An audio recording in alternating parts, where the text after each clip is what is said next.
Afternoon, everyone.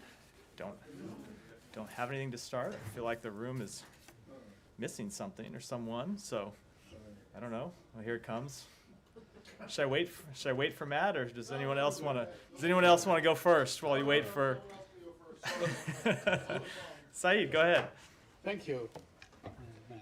I have a quick question on Mr. Netanyahu's speech at the United Nations at UNGA last Friday. He showed a map that completely erases the Palestinians. I wonder if you saw the map, and I wonder if you have any comment on that. I did see it. I'm not going to get into any discussion about the map that the Prime Minister chose to use. I will say that the President has been clear, this administration has been clear that the United States will continue to support a two-state solution. So it doesn't bother you at all that, the map shows that the Palestinians just evaporated and so on? I mean, isn't that like a cause for concern, a cause for saying that's our position and we stated very strongly there will be no normalization without it or anything of such, or just maybe, a mishap on part of the Prime Minister? I did just state what our position is. In addition to my just stating what our position is, that we support a two-state solution, the President made it clear in his meeting with Prime Minister Prime Minister Netanyahu last week that we continue to support a two-state solution. Well, you mentioned Abbas. Why wasn't there any meeting between the Palestinians? I'm sorry, what was? You just spoke of Abbas, Netanyahu and yeah. Abbas. Why wasn't there any high-level meeting with the Palestinian Authority president?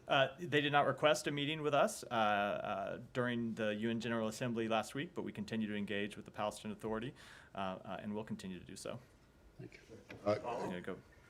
Oh, if you want to stay on this, I just want to, go ahead. No, go ahead, Matt. No, Matt, go ahead. Well, I just want to know if you have anything to say about this Molotov cocktail at the Cuba embassy. If you haven't done it already, I'm sorry I was late. No, I haven't. First of all, attacks and threats against diplomatic facilities are unacceptable. We are in contact with Cuban embassy officials, and consistent with our obligations under the Vienna Conventions, the department is committed to the safety and security of diplomatic facilities and the diplomats who work in them. Our State Department's Diplomatic Security Service works closely with law enforcement agencies to protect and maintain the security and safety of foreign missions in the United States, and we are doing that now with respect to this particular attack in coordination with the Washington, D.C. Metropolitan Police Department. Okay, and you don't really have any more information, or do you have any more information? I don't. On Israel? No, go ahead. Could I go to Nagorno-Karabakh? Sure. The situation there. Obviously, there have been some statements in recent days from the Secretary and from others, but could you comment on the latest that's happened? We've seen a stream of people fleeing, or ethnic Armenians fleeing Nagorno-Karabakh. How concerned are you with the situation and the assurances that Azerbaijan has given about allowing ethnic minorities to stay there? Do you take that at face value, or are you confident that that's the case? We are concerned about the situation. I will say that in terms of what we think is important, it's number one, that the ceasefire that exists now be maintained, that there is no further military action. Number two, that the humanitarian needs of the people of Nagorno-Karabakh are addressed. And number three, that Azerbaijan and Armenia reach a lasting peace agreement. With respect to the humanitarian situation on the ground, the population of ethnic Armenians in Nagorno-Karabakh should be able to remain in their homes in peace and dignity with respect for their rights and security if they choose to do so. Those who want to leave and return should be allowed safe passage, overseen by a neutral, independent third party. And Azerbaijan has a responsibility to protect civilians and ensure the humane treatment of all, including those it suspects of being combatants. A couple things on that. The Armenians have called for some sort of international monitoring, whether it's through the UN or through other partners. Is that something the United States supports or would work toward? We do believe there should be an international mission to provide transparency, reassurance, and confidence to the residents of Nagorno-Karabakh and the international community that the rights and security, their rights and security will be protected consistent with the public statements that Azerbaijan has made. Just briefly following up on that, an international mission, is that something are there active discussions on it? Is the U.S. working? There have been active discussions about it. I don't have any readout of those discussions, but it is, we have called for such a mission sometime, and we are working with our allies and partners to secure one. Can I just pursue one other thing on this? On the diplomatic side, there's been a war of words of sorts between Prime Minister Pashinyan and the Russians, with the Armenian Prime Minister saying that Russia failed to protect Armenia and that Armenia should essentially seek other partners, perhaps. Does the United States have anything to say about this? Do you think that there was, in the Prime Minister's words, a Russian failure to prevent this? I do think that Russia has shown that it is not a security partner that can be relied on. Yeah, Alex, go ahead. Just on that, just to pick up from where Sean left off, Russia responded to Pashinyan, criticizing Pashinyan over recognizing Azerbaijan's territorial integrity. Do you have any concern about that? Any concern? I don't have any. Russia is criticizing Pashinyan for recognizing another country's territorial integrity. I think and blaming him over I see the question here. I think it gets to the point I was making a minute ago that Russia cannot be relied on as an international partner, and as it pertains to Russia's respect for international territory and territorial integrity and sovereignty of other countries, I think we've seen by its own actions that it's not a principle that it holds itself to. On that line, the Secretary spoke with Prime Minister Pashinyan over the weekend, and he also reaffirmed U.S. support for Armenia's territorial integrity. Do you have any concern on your end that Armenia's territorial integrity must be jeopardized, or something must be going on that will require U.S. support for Armenia's territorial integrity? I think I would answer that by saying what we think is important is that that Armenia and Azerbaijan reach a lasting peace agreement. It's something that we have pushed for some time. It's something that we have said publicly we believed was in reach if both sides were willing to make difficult compromises. Obviously, we have not seen that happen in the last few months. I do note that President Aliyev and Prime Minister Pashinyan have announced that they are going to meet next week. We think it's important that they meet and ultimately bridge the divide that between their two countries. My final question in terms of meetings. The Secretary told us on Friday that he has been in touch with the leaders, highest level, which is right. He called the President and the Prime Minister. But it struck me that he was in the same building with the foreign ministers for 5 days, and he did not meet with them. Is it a recognition of state of play in the context, not in Azerbaijan? You think the contention is that the Secretary's engagement with the leaders of those two countries shows a lack of commitment? I mean, he was in the same building with the foreign ministers, his counterparts, but he did not meet with them. He was in regular conversation with the leaders of those two countries. I think that shows the depth of his commitment to resolving this issue. In addition, Administrator Power and Acting Assistant Secretary Kim are in the region today. I think it's a stretch to question the depth of our commitment when you see the diplomatic engagement that we've had from the most senior levels over the past week. The fact that he didn't meet in person when he's talking to the leaders of the two foreign countries, it would be a mistake to read anything into that. Can you expand a little bit on Assistant Secretary Kim's trip? She's going to be in both You countries. said the last one was your last question. I will answer this one, and then I'm going to move on. I'm going to move on to someone else. No, they're there to reaffirm U.S. support for Armenia's sovereignty, independence, and territorial integrity, and democracy, and of course to help address humanitarian needs stemming from the recent violence in Nagorno-Karabakh. Let me go. I'm going to hold you to that one being the last. If you wanted to comment on Turkish President Erdogan going to Azerbaijan, given the situation, he's arrived in this exclave, and there's discussions about transport links between Turkey and Azerbaijan, which would go through Armenia. Is that something that the U.S. has a view on? I'm not going to comment on that specifically, other than to say we have been engaged with the Turkish government on this issue. It was one of the issues that Secretary Blinken discussed with his Turkish counterpart when they met in New York on Friday. We continue to hope that all of our allies and partners could play a constructive role in reaching a lasting agreement, and that, of course, would include Turkey. But I don't have a comment on specific proposal. It came up in can you give any more sort of specific on it came up as in the Secretary expressed a specific opinion, or I'm not, other than him expressing the same opinion that I've just expressed publicly here a moment ago. Jen, go ahead. Switch to Niger. Of course.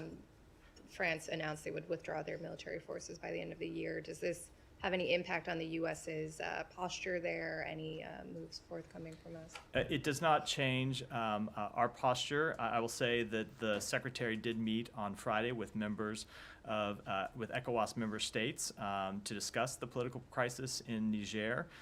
We continue to call for the National Council for the Safeguarding of the Homeland to release President Bazoum and his family and all the other members of his government who have been unlawfully detained, and to take steps to restore democracy in the country. Has there been any engagement with the junta since Tory Newland's trip there? We have ability to get messages to the junta when it is in our interest to do so, but I don't have any specific conversations to read out. When was the last time a message was conveyed to them? I don't have that. I And don't know that. lastly, do you have any updates on Bazoum's well-being? We continue to be concerned about his well-being, the fact that he continues to be under detention and has not been released. It's been a matter that has concerned us for some time. We do have engagements with President Bazoum and have regular conversations with him, and it is that concern for his well-being. That concern for his well-being is one of the reasons why we call for his immediate release. Go ahead. Yeah, go ahead. Ladies Go. first. No, go ahead. Oh, thank you very much. Back on the Cuban embassy attack briefly, Matt, the Cubans have characterized this as a terrorist attack. Does the department have reason to agree with that characterization at this stage? There is an ongoing law enforcement investigation into the matter, and I think it would be inappropriate to speculate on motives before we know the outcomes of that investigation. Do you disagree with that characterization? I don't have any reason to either agree or disagree without seeing the evidence from that investigation, which is ongoing. Okay.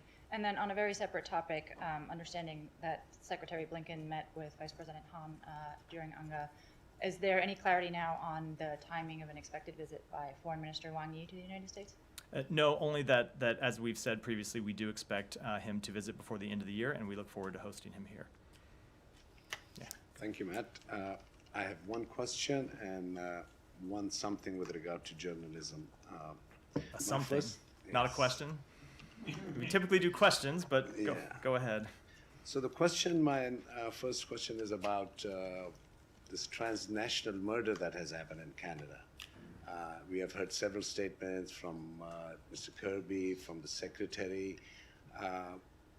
But from the same podium, when Mr. Kirby was here, I did ask him when when Prime Minister Modi was selected PM for the first time, till now when this incident had happened. And I've continuously raised this issue that it's not about India, it's about his leadership and the kind of things that has developed, which has led to transnational murder. And the US has played a vital role in providing intelligence. If you can just give us some further details, any updates, any new developments that you can share with us? What I will say is we are deeply concerned by the allegations referenced by Prime Minister Trudeau. We remain in close contact with our Canadian partners, as the Secretary said on Friday. We believe it's critical that Canada's investigation proceed and that the perpetrators be brought to justice. And we have publicly and privately urged the Indian government to cooperate in the Canadian investigation. And are you aware that this RSS theory has reached towns like North Carolina, Marshall, town halls where there are official members of RSS meeting the officials, you know?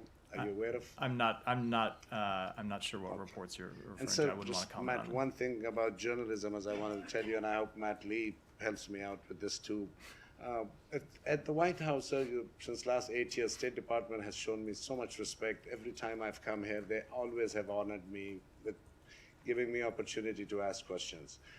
After encephalitis, I don't know how aware you are, multiple times at the State Department I went. First, I was provided a handicapped stool.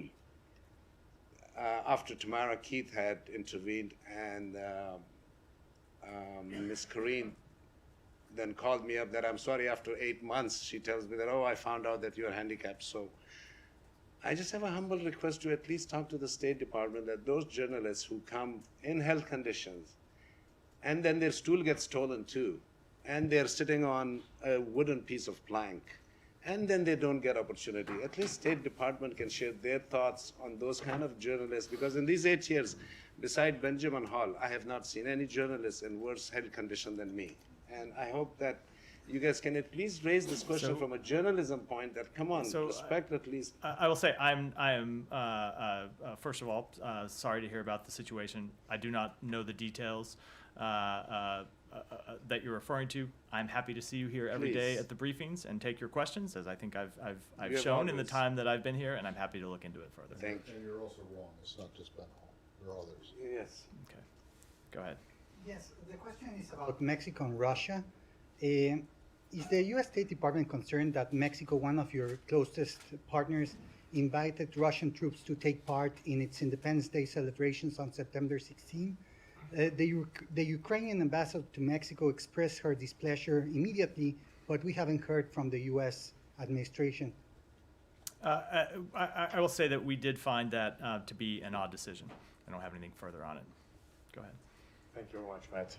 It's a judicial matter, but it's a judicial matter that also concerns the State Department. According to this indictment that was unsealed last week about Senator Menendez, there are some damning allegations that say he took some information from the State Department and gave it away to Egyptian businessmen.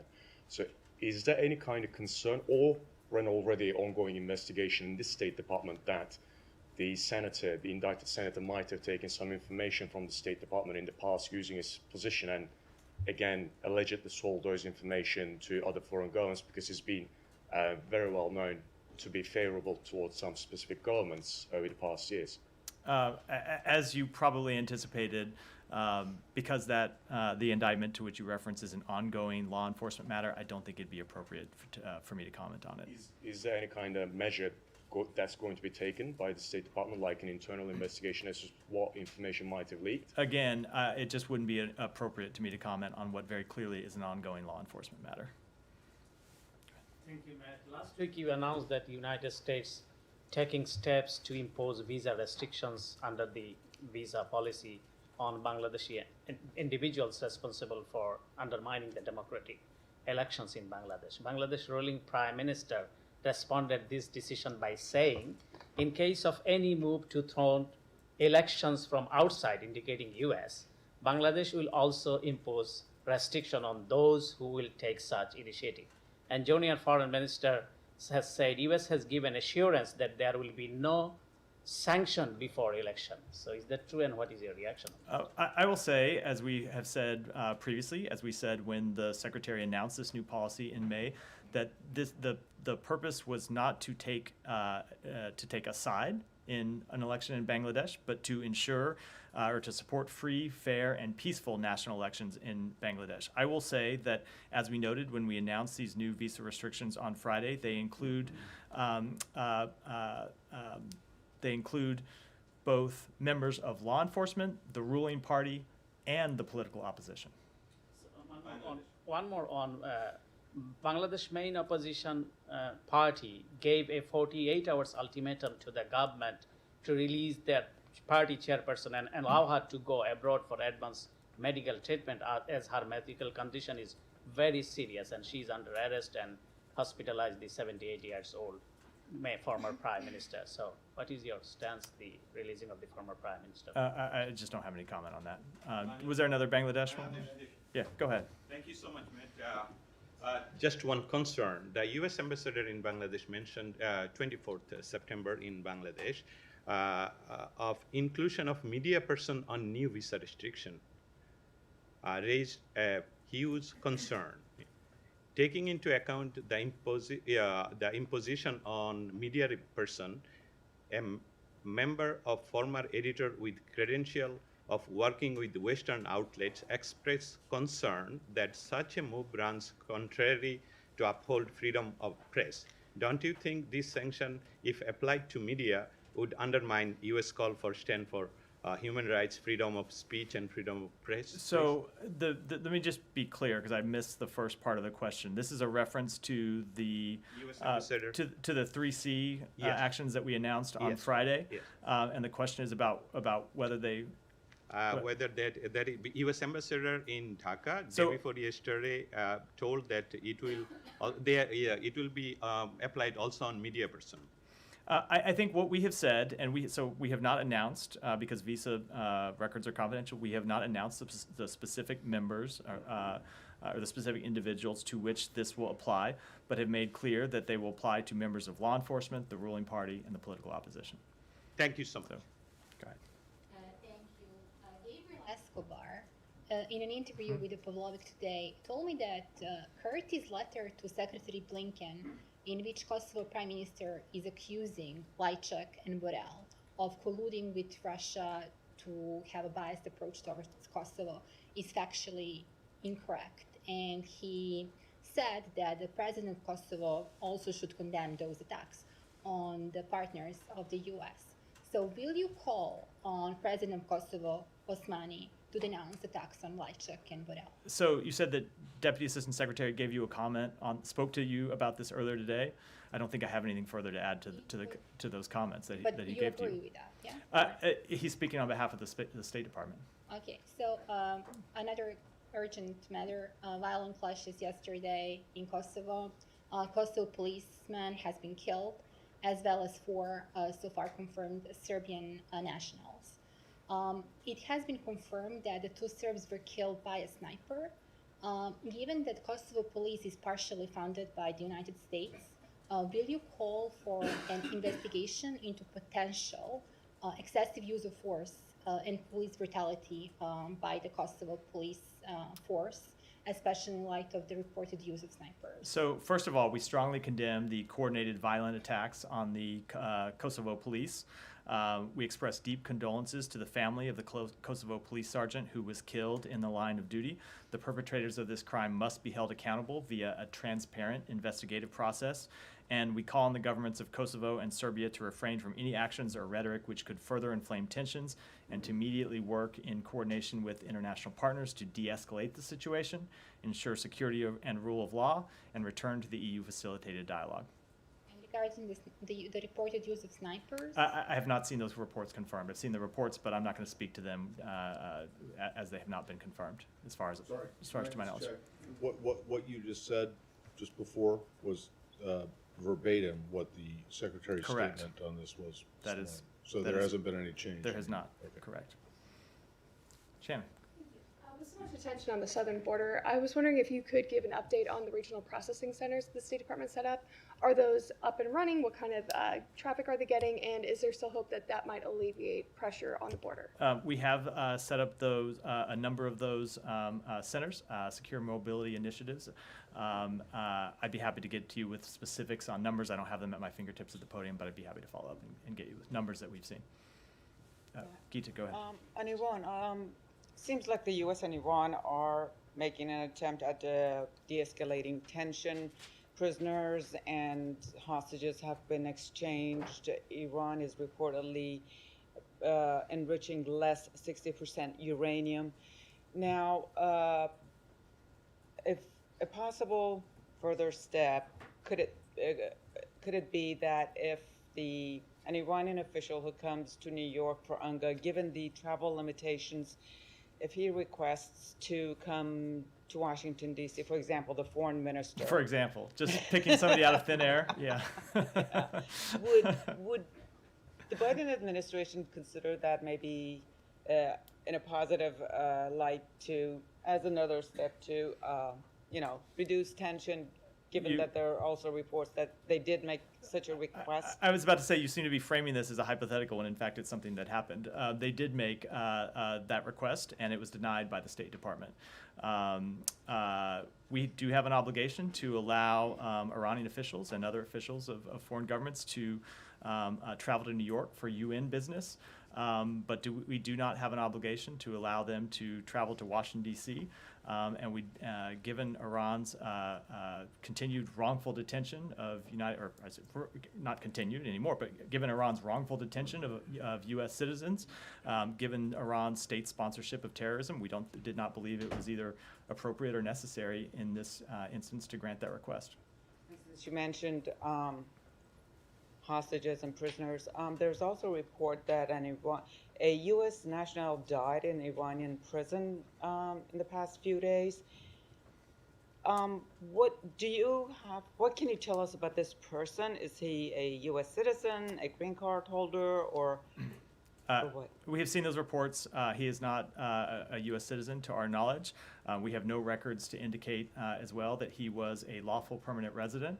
I will say, however, we are still alarmed by the reports that he was denied medical care by Iranian authorities while they were in while he was in their custody, and we of course express condolences to his family. Did the administration even know of the existence of this person who was at some point was here in the United States. Again, And- he's not a U.S. citizen, to our knowledge. We have no records that he was a green card holder, a lawful permanent resident. As you might imagine, we are not tracking the status of every person in Iranian custody. We're aware of American citizens who to whom we provide consular, or to whom we request and provide consular access around the world, and of course the wrongful detainees whose release we secured last week. But no, we are not tracking every individual who might have lived in the United States at some point who's been detained in Iranian prison. No, go ahead. Thanks, Matt. Yeah. Nishant from Nikkei. I was just wondering if you could comment on the impact of a potential government shutdown on State Department's ability to process arms sales, especially to Taiwan. So we do have the ability to, well, let me start by saying I don't want to get too far down into a hypothetical, something that hasn't happened yet, and we hope will not happen and do not believe should happen in any instance.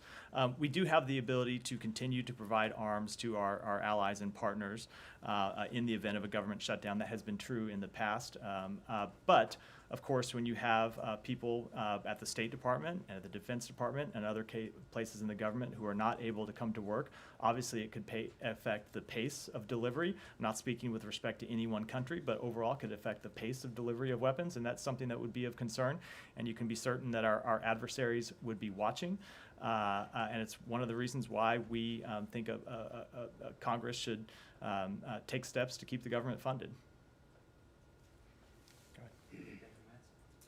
The executive director of the DC-based Armenian National Committee of America, Aaron Hamparian, made a social media post yesterday in English where he criticized Armenian Prime Minister over the situation in Karabakh and the security officer guarding him. In one of the posts, this official said, quote, "The moment an Armenian guarding Pashinyan values his soul more than his paycheck," unquote, which is sort of an appeal for or an encouraging a security guard to take an elected prime minister out. So is it in line with the US democratic values and the law that a director of a prominent lobbying group based in US making such a call? And is it okay that that same director in the US make efforts through social media to overthrow a government and even asks for a use of armed force for this purpose? So I haven't seen the post to which you're referring, and I'm always hesitant to comment specifically with respect to things that are read to me for the first time at the podium. I want to see the full context, not that I can imagine what it would be in this instance. But I will say, speaking generally, of course, we always condemn threats against government officials or any attempts to overthrow lawfully elected governments. Do you have any comments with respect to what happened in Canada, in the Canadian Parliament on Friday, and in general, what is the U.S. position on glorification of Waffen-SS veterans that's taken place in Ukraine, Latvia, and Estonia every year? The position on what was the? I just missed you. What with respect to what happened in the Canadian Parliament in the House of Commons on Friday with a standing ovation to a Nazi veteran? I will admit that I was at the United Nations General Assembly on Friday in a full slate of meetings, and I'm not sure the report to which you're referring. One more question. Oh, yeah, go ahead. Former Fox News host Tucker Carlson said in an interview to a Swiss... This will be good. Yeah. He said that the U.S. government obstructed him from taking an interview, interviewing Vladimir Putin. Do you have any comments here? Do you know anything about it? I have no idea what he's talking about. Go ahead. Question for North Korea. It seems like North Korea has allowed foreigners to enter their country from 25th. And I'm just. I'm sorry. Enter from where? From where? So North Korea has allowed foreigners to enter their country from the 25th. Mm-hmm. So I'm just wondering, are you expecting diplomacy to DPRK and the approach get more easier to compare to before? I wouldn't say that. I would say that we have always made clear that we welcome diplomacy with North Korea. That has been the policy of this administration since the beginning of this administration, but North Korea has rejected it at every turn. Thank you. Alex, go ahead. There's so much discussion going on potential government shutdown. I'm just wondering if the department is considering any exempt for its Ukraine operations, given, you know, so you don't want your operations to be uninterrupted. That is a legal question that pertains to who is allowed to work during a shutdown and who is not allowed to work. The same answer that I gave a minute ago would apply with respect to Ukraine, which is we are able to continue to provide assistance, military assistance, security assistance in the event of a government shutdown. But when you have a number of people who aren't allowed to come to work, that could affect the pace of any deliveries. It's why we think a shutdown would be so concerning and why we would urge Congress to fund the government. Thank you. And my last question, a Moscow court last week rejected an appeal request from Evan Gershkovich. Do you have any reaction to that? I know it's been long ago, but we haven't seen it for a long time. No, I mean, my reaction is the same as it's been every time in every turn of this situation, which is that we urge his immediate release. We reject the Russian government's characterization of him. He never should have been arrested in the first place. He should be released immediately and allowed to return home and be reunited with his loved ones. Go ahead. I've got two brief Middle East ones. One on the ever since the latest UN Security Council resolution extending the UNIFIL mandate was adopted, there have been questions about whether the administration is changing the previous administration's policy on recognition of Israeli sovereignty over the Golan Heights. Can you, once and for all, answer the question? Is there a change? Are you changing it? Is the language in the resolution regarding Sheva Farms an indication that something is in the works? I would not take the language as any such indication. Our policy on the Golan Heights has not changed. Okay, if you would not take the language, so why did you sign on to it? We decided it was the appropriate thing to do in this instance, but our policy has not changed. Is it going to? I don't have any announcements about steps to take. Into Western Sahara now? Please, Right. I don't have any announcements to make about steps that we may or may not take down the road. All right, and then secondly, What is the policy? As the Secretary has said, leaving aside the legalities of the question as a practical matter, the Golan is very important to Israel's security, and as long as Assad is in power in Syria, and as long as Iran is present in Syria, there is a significant threat to Israel, and control of the Golan remains of real importance to Israel's security. okay, well, wait a second. That again tries to split hairs. Do you recognize Israeli sovereignty over the Golan or not? Our policy on that has not changed. So you do? The United States has Okay, taken a position. so in you're our, talking about, wait, hold on. I You're understand. talking about the policy of the United States that was enunciated by the Trump administration, and that has not changed. It has not changed. But you won't say Israel will- has sovereignty over the I would Golan. speak to it the way the Secretary spoke to it, which is legalities, leaving aside the legalities of a question. But I understand, but recognizing sovereignty from the previous administration is a legal determination. I understand. As I just said, our policy on it hasn't changed. Well, then it has, because you're saying it's no longer a legal determination. You're just saying. No, I said leaving aside the legalities of the question. Leaving aside, yeah, but you can't leave I them spoke, I aside. I spoke to the practicalities of it, but I also reiterated, as we have in the past, that the policy hasn't changed. All right. The issue of sovereignty is not contingent upon sovereignty itself, but contingent upon who rules Syria? Is that what you're saying? I was speaking to as the long as the I was president speaking of to Syria- the practicalities of the situation as the Secretary has in the past, but as a policy matter, the United States policy remains the same. Well, look, can you go back to that? Can you go back to your lawyers and find out what exactly it is? Because, I mean, look, the Trump administration said that it was recognizing Israeli sovereignty over the Golan. You guys seem to be doing something short of that by saying, leaving aside the legal questions, the practicalities are. Well, the practicalities in a lot of places are, you know, we want to get into the Chagos Islands, and, you know, people from there are here this week too. And anyway, my second question on this is, are you still expecting the Secretary to send his recommendation on Israel and the visa waiver program to Secretary Mayorkas in the next day or two? So I'm not going to get into the exact timing, other than to say that that is a matter that has to be determined by the end of the fiscal year, which I think is this weekend, if I have it correct. So It is, it might also be the end of government operations. Let's hope not, but you're right about the realities of the situation. So certainly we would need to make a determination in the next week or so. Thank you. On Israel? Go ahead. On Israel? Go ahead, Sean. I'm not going to get any questions. Sean, go ahead. Can I just ask you, there's a Human Rights Watch report on Abu Ghraib, 20 years later, saying that there's been no compensation for Iraqis who were abused there. It might be more of a DoD thing, but is there anything you have to say about No, whether there's any process? I think as you anticipated, it's a question I'd refer to DoD. Okay, So with that, President thanks everyone. Biden, Thank you, everyone. Can I ask about that? No.